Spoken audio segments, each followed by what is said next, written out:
Hi guys, good morning. For today's videos ay sasama niyo ako sa aking day's routine. Ito nga, gigisingin ko ang aking pangalawang alaga. Siya si Eli. Sobrang napakakulit niya pero lovely boy siya.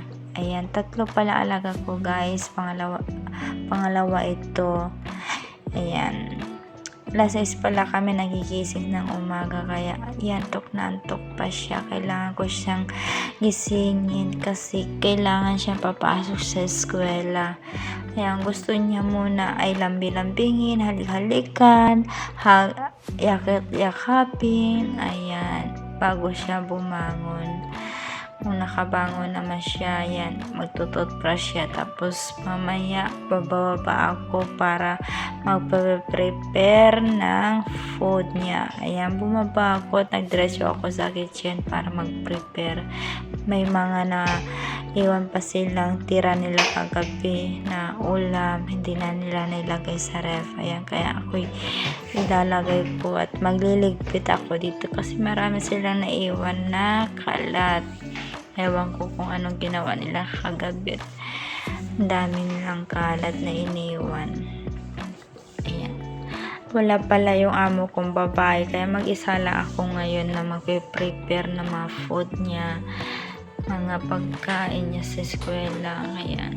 Kailangan ko muna magpainit ng tubig. Sino nakaka-relate dito mga ka-angel na pagkikising sa umaga kailangan munang uminom ng mainit na tubig? Ay sorry pala, maligam-gam na tubig. Ayan. Tapos hindi maka-start ng trabaho kung hindi muna magkape sa umaga bago magkuskus. Sino makaka-relate nito mga ka-angel? Yan, ako kasi pag nagising ako sa umaga, kailangan muna ako magkape bago magkuskus, bago gawin mga trabaho. Yan, tinapay lang yung alaga ko ngayon kasi yun ang gusto niya. Ayaw niya mag-siriya-siriyan muna. Yan. Ganyan-ganyan lang ako sa umaga guys. Pero marami na akong iniisip kung anong uunahin kong trabahuhin ngayong araw na ito. Halina't magkape muna tayo bago natin simulan ang maghapon bakbakan ngayong araw na ito. Ayan. Habang nagkakape, ililigpit muna to dinishwash kagabi. Ito yung ayaw na ayaw ko at kinaiinisan ko kasi hindi masyado nalinisan. Meron na iiwan ng mga bagat na oily kaya kailangan pa na ulit na i-wash. Tapos sabi ko, mas gusto ko yung diretsong i-wash na lahat patuyo. Pero sabi naman ng amo ko, mailagay na lang sa dishwash para ay hindi makaabala sa oras sa aking trabaho. Pero okay lang din. At least po kung meron ulitin ay konti na lang. Okay lang sa trabaho pa ulit-ulit. Wag lang yung lagi kang nasasaktan na ulit-ulit. Aha, churus! Pasensya na pala guys, ang aking boses. Sadya talaga ganito kapangit ang aking boses. Pagtsagaan nyo na, wala din naman kayo, Diyos. Inatid na namin pala yung alaga kong bunso dyan. Kasama ko yung amo kong lalaki. Hinatid kami sa school. Ayan, pauwi na ako. Nahayatid ko na siya sa school. Hindi ko na siya binidyohan kung paano ko siya ginising or paano ko siyang basta ang dami-dami pa kasing orasyon namin dalawa mag-auntie. Ayan, di ko na nabidyohan. Ayan, may pa-eme pa daw ako na paglakad-lakad ko. Iniwan ko yung cellphone ko dun tapos binalikan ko din naman. Natawa din lang ako. Dito pala ako naghihintay ng bus pa uwi. Sa likod lang din naman ng eskwela ng alaga ko. Naisipan ko bago ako umuwi sa bahay, dadaan muna ako sa market. Dito sa market na to ay malapit sa amin. dito sa NTUC Coronation Plaza. 2 bus stop na lang sa amin na. Marami akong pamamili ngayon kasi marami kaming stock na wala. Marami mapipilian dito at mura pa. Kaysa sa iba naman ang mahal-mahal. Ay doon ka na lang sa mura. At least doon ka pa ay sigurado ka. Hindi sa mahal, hindi ka pa sigurado. Ay, hindi ewan ko na. Iba na ating tinutumbok ko.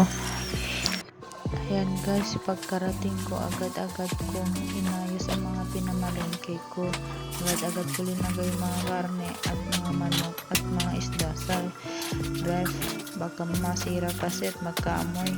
Hindi ko na ito makakain pag ayaw pa naman dito sa bahay. Pag nagluluto ka ay may maamoy. Ayaw nila.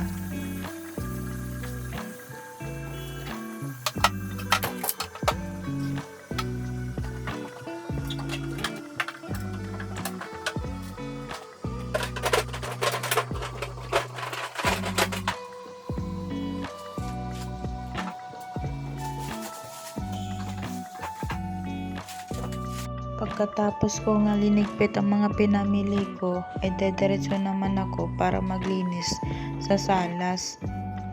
Ang kagandahan dito ay hindi sila maarte kung paano ka maglinis. Pero syempre ako, konting-konting punas-punas lang dyan, makita lang na makintab, okay lang. Basta wala na yung mga mark na mga kamay nila dyan.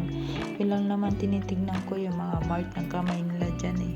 Kasi ayaw na ayaw ko yun. Ako pa talaga yung ayaw ko na makakita ng mark ng kamay dyan. Kaya pag may nakikita ko, nagre-reklamo talaga ako, naiinis ako. Pagkatapos ko magpunas, ay magbabacuum naman ako. Pagkatapos ko mag-vacuum dyan, ay magmamap naman ang susunod ko. Pagkatapos ko malinisan dito sa salas, ay doon naman sa taas. Pero siguro hindi ko na ibibideo kung paano ako maglinis sa taas kasi nandun yung dalawa kong amo, yung mag-asawa. Nagtatrabaho sila sa taas. Work of home kasi sila ngayon. Naririnig ko kasi na may ka-meeting sila sa mga laptop nila, kaya huwag muna ako mag-ingay at huwag muna ko yung dalhin sa taas para makakonsentrate na rin ako matapos ko agad ang aking trabaho. Hanggang third floor kaya ang aking lilinisin, kaya wala na rin akong time na mag-video. Natawa nga ako dito sa video ko na to kasi biglang bumaba yung amo kong lalaki at tignan nyo, tinap ko yung cellphone. Natawa talaga ako sa sarili ko kanina. Sige lang. Sabagay, nakikita naman nila naglilinis ako, kahit nakikita nila nagse-cellphone ako. Basta makita nila yung bahay nila maayos at malinis. Okay na yan. All goods na. Pagdating naman ng hapon, tapos ng aking gawain sa bahay, at ito naman, lumabas na ako para sunduin ko ng aking alagang bunso, si Maya. Ayan, naghihintay ako ng bus. Doon ako naghihintay ng bus. Ayan, ito yung palabas sa aming bahay. Balik ko na dyan, yan yung bus station. Ayan, nakasakay na ako ng bus on the way to Maya School.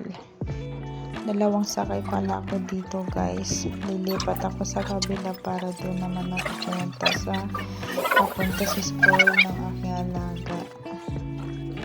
Ayan. Naka-overpass pa ako. Ayan.